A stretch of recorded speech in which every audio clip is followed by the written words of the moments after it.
So how did you get beyond that then? What you mean, just getting out from underneath the people pleasing? Yeah, yeah. Oh man, so that's Because been a I think journey. that's a lot of parents. I mean, we would like say, "Oh, my child's doing so good in this," and we want to Hmm. compare and please everybody else about how our kids are succeeding in homeschooling.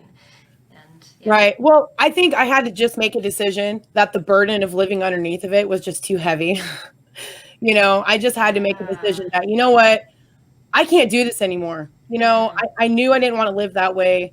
And so, I just remember just like, Lord, you know what? That was the other thing I had to realize. And I think we talked about this in the very beginning was we're not born all knowing. Man is not all knowing. So if man isn't all knowing, why would I submit myself to their opinions and their judgments upon my life when they only Very know good what I point. choose to reveal? Mm-hmm. Right. So when people were making judgments or conclusions or whatever, it was like they were only seeing like a hair width of my life. Yeah, Right. So why would I put so much exactly. weight upon that? And so, you know what? I had to Mm-hmm. learn, because this is something I wasn't taught in the Christian community, was to get underneath God's love that surpasses knowledge. I didn't know how to be underneath God's grace and his love. I thought it was a one-time transaction. Okay, Jesus died for my sins. Cool, I accepted it. But I didn't know how to live in that on the daily, and so, Right. God had to show me that he's my judge, but he's not my judge because he ain't even judging me. Jesus don't even condemn us. Mm-hmm. He doesn't point out our wrong consistently. And that's what I was doing. There was a lot of things I was doing that I wasn't even aware of. I had a lot of Mm-hmm. shame in my life as a Christian. I had a lot of condemnation. I had a Mm-hmm. lot of things I was struggling with internal inside of myself in my relationship with Yeah. God. And I had no idea how it was being carried out into every other area, like homeschooling, right? Because when you dealing with shame and Mm-hmm. condemnation, when you're pointing out you're wrong all the time, you're going to do it in every area of your life. So I had to be Yes. aware of that and understand what those dynamics were so I could be like, oh, that's Mm-hmm. what that is. Because once you become Right. aware of Yeah. it, then you can get out from underneath of it, That's exactly it. Yeah, you do have you to know? become aware of it and name it. And Naming what yes, it name it. is. Absolutely. And the other thing was God says that his perfect love casts out fear.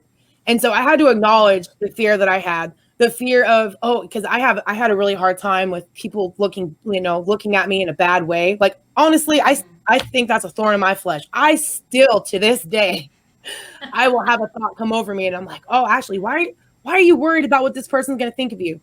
And I had Mm-hmm. to learn that I have my own values and my own character inside of me. I have my own vision for my life. I have my own things I want to do with my kids. Right. I have things within myself, and I never even learned to tap into that because the culture I was around a lot, it was you just die to yourself. So I was this person that was Mm-hmm. dead on the inside. No, died to all my Yeah. desires, died to all my emotions, died to Mm-hmm. everything else but whatever I thought everyone was, what except for what everyone else was telling me to do. So I was not Right. giving myself permission to actually live from my heart. What does Ashley want to do? What does she want Mm-hmm. to accomplish with her life? What does she want to do with her family? What does she want to do with her kids? I never gave myself permission to do that. You Wow. know, That is such a burden. But it was and a huge burden. I think a lot of women live that way. Hmm.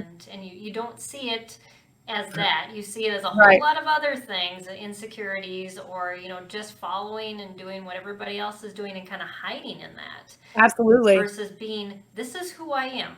I'm not Amen. trying to be like anybody else, Hmm. but I'm being me and I'm Amen. loving me because Yes. this is the unique me that God made. And I think that's embracing our purpose. We were going from fear to purpose. Yes. And really once you get out of that fear mindset, you Hmm. things open up so Hmm. much. Um, but then Absolutely.